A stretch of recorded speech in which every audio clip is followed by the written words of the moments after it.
तो चलिए बच्चों हम स्टार्ट करते हैं class 5 lesson 2 the ant and the Dove. चींटी और फाख्ता यानी सफ़ेद कबूतर। बच्चों ये QR कोड है, इसे आप दीक्षा ऐप के कैमरे से स्कैन करिए और इसको स्कैन करने के बाद लेसन 2 से रिलेटेड जितनी भी एक्स्ट्रा इन्फॉर्मेशन है वो आपको उसमें मिल जाएगी। तो चलिए बच्चों हम रीडिंग और एक्सप्लेनेशन पर चलते हैं। It was a hot day. एक गर्म दिन था। वाज मीन्स था, अ हॉट डे एक गर्म दिन था। A little ant was very thirsty. एक छोटी सी चींटी, अ लिटिल एंट यानी एक छोटी चींटी, वॉज वेरी थर्स्टी बहुत प्यासी थी। She went to a river to drink water. She went वो गई, टू अ रिवर नदी को, टू ड्रिंक वाटर पानी पीने के लिए। Just then she lost her balance and fell into the water. तभी she lost her balance. She lost यानी इसने खो दिया, her balance अपना संतुलन, and fell into the water और पानी में गिर गई।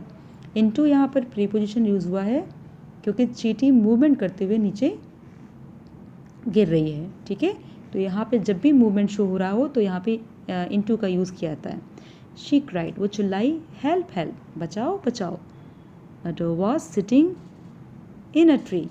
एक फाख्ता यानी सफ़ेद कबूतर was sitting बैठा हुआ था in a tree एक पेड़ में।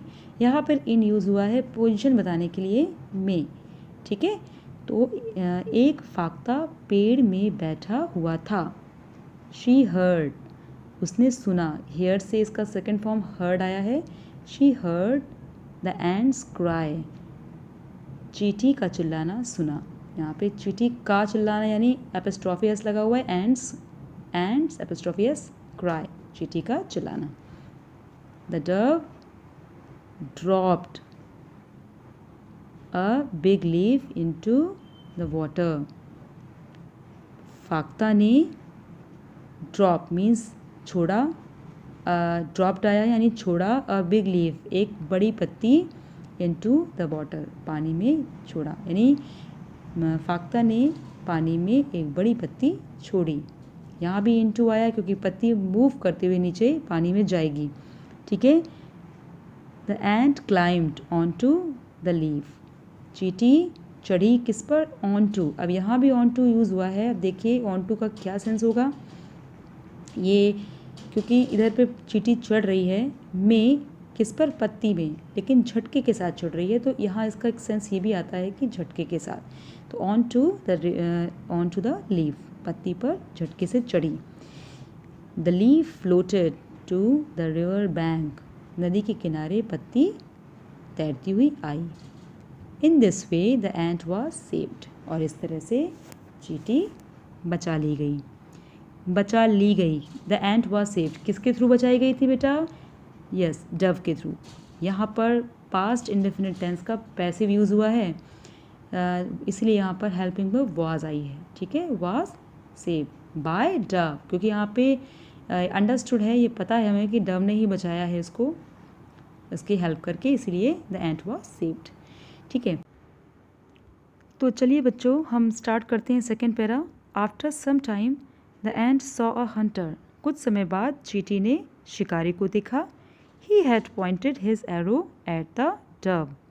ये देखिए पास्ट परफेक्ट टेंस का यूज़ हुआ है यहाँ पे। He had pointed his arrow, उसने अपने तीर का निशाना साधे हुए था, या वह अपने तीर का निशाना लगाए हुए था एट द डव किस पर, फाख्ता पर। ही वॉन्टेड टू किल हर, वो उसको मारना चाहता था। The ant crawled up the hunter's foot and bit him. चींटी उसके पैरों पर घिसटी या रेंगी, एंड बिट हिम और उसको काट लिया। आउच क्राइड द हंटर, एक दर्द भरी आवाज़ निकाली शिकारी ने। आउच यानी द हंटर क्राइड, वो चिल्लाया ouch, and his arrow drop और उसका तीर छूट गया। द डव वॉज सेव्ड और फाख्ता बचा लिया गया। फाख्ता बचा लिया गया किसके थ्रू, एंट के थ्रू। तो ये भी पैसिव है, पास्ट इंडेफिनिट का पैसिव है। इसीलिए यहाँ पर वाज आया है। The Dove was saved. The ant and the Dove helped each other like good friends. चींटी और फाख्ता ने एक दूसरे की हेल्प की। हेल्प्ड मीन्स सहायता की। ईच अदर एक दूसरे की, लाइक गुड फ्रेंड्स एक अच्छे दोस्त की तरह, अच्छे मित्रों की तरह दोनों ने एक दूसरे की सहायता की। तो इसी तरह से मुसीबत पर और ज़रूरत पर हेल्प करने वाला ही दोस्त सच्चा दोस्त होता है।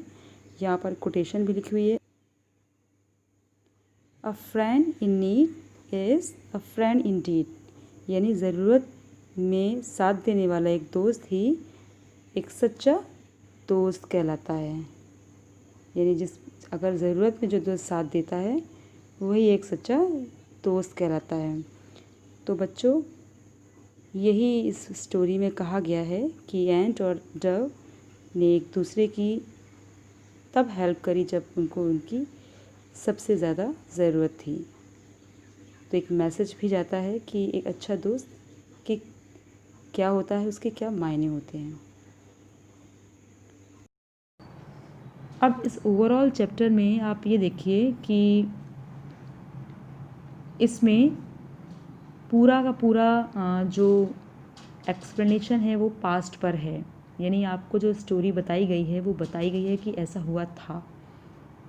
इस चींटी प्यासी थी, वो नदी को गई। यानी ओवरऑल जो एक्सप्लेनेशन है वो पूरा पास्ट इंडेफिनिट पर बेस्ड है और उसी के पैसिव का भी यूज़ किया गया है। एक जगह एक सेंटेंस में यहाँ पर पास्ट परफेक्ट टेंस का यूज़ हुआ है, ठीक है। और बाकी ओवरऑल जो आपको देखने को मिल रहा है वो पास्ट इंडेफिनिट टेंस का है। ये आपको जानने के लिए बहुत ज़रूरी है। इससे आप ये भी जान पाएंगे कि हमें क्या बोलना है और आप इसकी हेल्पिंग वर्ब सीख पाएंगे। और इसमें जो सेकंड फॉर्म यूज़ हुई है वो भी आप समझ पाएंगे कि इसकी सेकंड फॉर्म क्या है। इस तरह से अगर आप समझ लेते हैं तो चैप्टर को समझने में और पढ़ने में आसानी हो जाती है और इसका अर्थ निकालना बहुत आसान हो जाता है, ठीक है।